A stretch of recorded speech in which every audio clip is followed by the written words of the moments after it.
السلام علیکم ناظرین، میں ہوں ڈاکٹر عرفان. آپ دیکھ رہے ہیں میرا یوٹیوب چینل. بہت ہی امپارٹنٹ موضوع کے ساتھ آپ کی خدمت میں حاضر ہوا ہوں.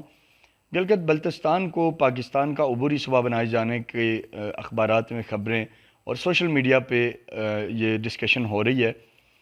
اس پہ دو طرح کا رد عمل آ رہا ہے. کچھ لوگ ہیں جو اس کی حمایت کر رہے ہیں، جو یقینی طور پہ ایک بہت بڑا طبقہ ہے، اور وہ گلگت بلتستان کے 15 لاکھ لوگ ہیں. اور ان کے مقابلے میں کچھ لوگ ہیں جو اس کی مخالفت کر رہے ہیں. ان کی تعداد بہت کم ہے اور ان کا تعلق بھی گلگت بلتستان سے نہیں ہے. البتہ آزاد کشمیر کے لوگوں کی یہ اختلاف ہے کہ یہ نہیں ہونا چاہیے. آزاد کشمیر کی چند کومپریس جماعتیں اس پہ اپنا موقف دے رہی ہیں. میں یہاں کوئی فتویٰ جاری کرنے نہیں آیا کہ کون ٹھیک ہے کون غلط ہے، یہ اچھا ہو رہا ہے برا ہو رہا ہے.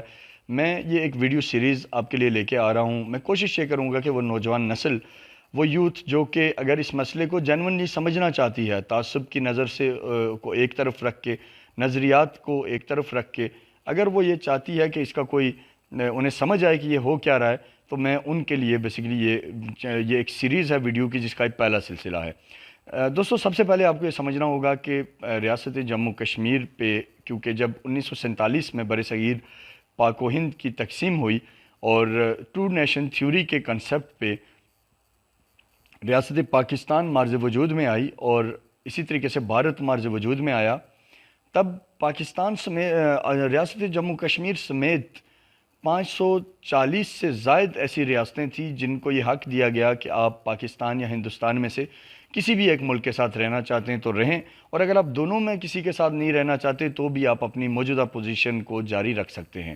اس وقت ریاست جموں کشمیر کا حکمران مہاراجہ ہری سنگھ تھا، جس کے خلاف آلریڈی ایک بغاوت عبور پہ تھی، جس کے ظلم و ستم سے کشمیری تنگ تھے. گلگت بلتستان میں اس کے خلاف ماسک کھلا ہوا تھا. موجودہ آزاد کشمیر میں لوگ اس کے خلاف تھے. موجودہ مقبوضہ کشمیر میں اس کے خلاف تحریک پیک پہ تھی، اور وہ ریاست کا کنٹرول کھوتا جا رہا تھا. ایسے حالات میں 77% مسلم اکثریتی ریاست کا یہ مطالبہ تھا، وہاں کے عوام کا یہ مطالبہ تھا کہ وہ پاکستان کے ساتھ ہلاک کریں اور انہیں بھی نئی بننے والی مملکت اسلامی مملکت پاکستان کا حصہ بنایا جائے. مہاراجہ کو یقینی طور پہ یہ چیز پسند نہیں تھی، اور اسی طریقے سے ہندوستان اس ساز باز میں تھا کہ وہ کسی بھی طرح ریاست جموں کشمیر کو ہتھیائے.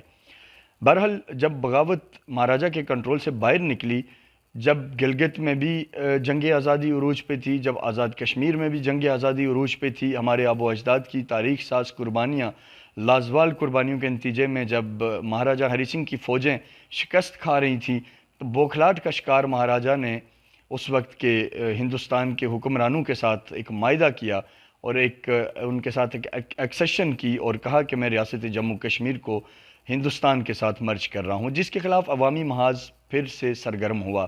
تحریک آزادی نے ایک نیا رخ لیا، اور ہندوستان کی فوجیں کیونکہ 27 اکتوبر کو کشمیر میں سری نگر میں لینڈ کر چکی تھیں، اور پھر وہ فوجوں نے پیش قدمی کی اور ظاہرہ اس طرف سے وہ بارہمولہ تک آئیں، اور وہاں تک آ کے انہوں نے مقبوضہ کشمیر، جو موجودہ مقبوضہ کشمیر ہے، اس کو اپنے قبضے میں لے لیا. اور یقینی طور پہ ان کی کوشش یہ تھی کہ ان کی پیش قدمی جاری رہے، وہ آگے بڑھیں، لداخ والے علاقے سے وہ گلگت کی طرف آئیں، اسی طرح وہ کپواڑہ سے ہوتے ہوئے آزاد کشمیر مظفر آباد کی طرف آئیں، بارہمولہ وغیرہ ان علاقوں سے مظفر آباد کی طرف آئیں. لیکن کیونکہ لوکل لوگوں کی طرف سے ایک ریزسٹنس تو تھی، لیکن جب 47 میں یہ ہوا تو اس وقت ظاہرہ اس کو روکنے کے لیے بھارت کی پیش قدمی کو افواج پاکستان کے دستے بھی آزاد کشمیر اور موجودہ گلگت بلتستان پہنچے، اور انہوں نے پھر اس علاقے میں ہندوستان کی فوج کی پیش قدمی کو روکا.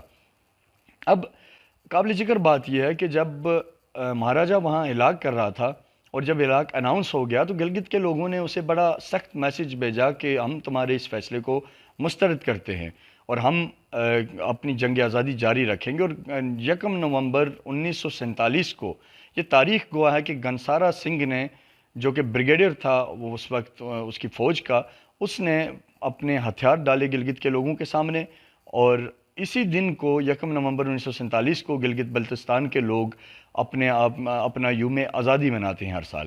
اسی طریقے سے آزاد کشمیر میں ایک ظاہرہ عبوری گورنمنٹ قائم ہوئی، جس کا یوم تاسیس 24 اکتوبر ہوا کرتا ہے. وہاں پہ بھی ایک عبوری سیٹ اپ بنا. بہرحال وہ بعد میں پھر پولیٹیکل چینجز آئی، چیزیں تبدیل ہوتی گئیں، اور وہ معاملہ تھوڑا سا دوسرا ہے جس پہ ہم تفصیل سے پھر کبھی بات کر سکتے ہیں. اب گلگت بلتستان کے لوگوں کا جب یہ 1 نومبر 1947 کے بعد انٹرنیشنل مبصرین وہاں پہ گئے، ایک کمیشن گیا، انہوں نے جا کے وہاں پہ اوورال صورتحال کا جائزہ لیا، اور جو رپورٹ لکھی اس میں انہوں نے کہا کہ گلگت بلتستان کی 100% آبادی پاکستان کے ساتھ الحاق چاہتی ہے۔ بہرحال کیونکہ اس دوران مسئلہ کشمیر اقوام متحدہ میں چلا گیا، وہاں پہ ریزولوشنز پاس ہو گئی، چیزیں ایک اور ڈائریکشن میں چل پڑیں، اور لوکل لوگوں کی ول کے مطابق بھی ایسا ممکن نہ ہو سکا۔ اب گلگت بلتستان اگر پاکستان کا عبوری صوبہ بنایا جائے گا، یہ اقوام متحدہ پہ میں موجود کشمیر پہ جو ریزولوشنز ہیں ان پہ کیا اثر ڈالے گا، اور جو پروپیگنڈا ہو رہا ہے اس وقت جی بی کو لے کے ہندوستانی میڈیا کر رہا ہے، اور ہندوستان کا میڈیا مسلسل اس پہ اپنا نیریٹو بلڈ کرنے کی کوشش کر رہا ہے، وہ کیا ہے، وہ کیا چاہتے ہیں، گلگت بلتستان کے عوام کیا چاہتے ہیں، اس کے حوالے سے میں اپنی اگلی ویڈیو میں آپ کو ایک بریف انٹروڈکشن دوں گا، اور میں آپ کو بتاؤں گا کہ بیسیکلی اگر گلگت بلتستان پاکستان کا عبوری صوبہ بنتا ہے تو یہ مسئلہ کشمیر پہ کیا امپیکٹ ڈالے گا۔ میں اپنے نوجوان بھائیوں دوستوں سے گزارش کروں گا کہ خدا کے لیے کسی گمراہ کن پروپیگنڈے کا شکار نہ ہوں، خود ریسرچ کریں، ہسٹری پڑھیں، دیکھیں، فیکٹس خود نکالیں۔ آپ ماشاءاللہ شعور رکھنے والے ہیں، سمجھدار ہیں۔ میں اگلی ویڈیو میں آپ کو ایک جینون نیریٹو دوں گا، اور مجھے پوری امید ہے کہ ہمارے جو نوجوان ہیں وہ بلا تفریق نظریاتی اختلاف کے اس چیز کے اوپر غور کریں گے، اسے سمجھنے کی کوشش کریں گے، اور پھر وہ ایک مثبت رسپونڈ کریں گے۔ Thank you. اگلی ویڈیو تک آپ سے اجازت چاہوں گا۔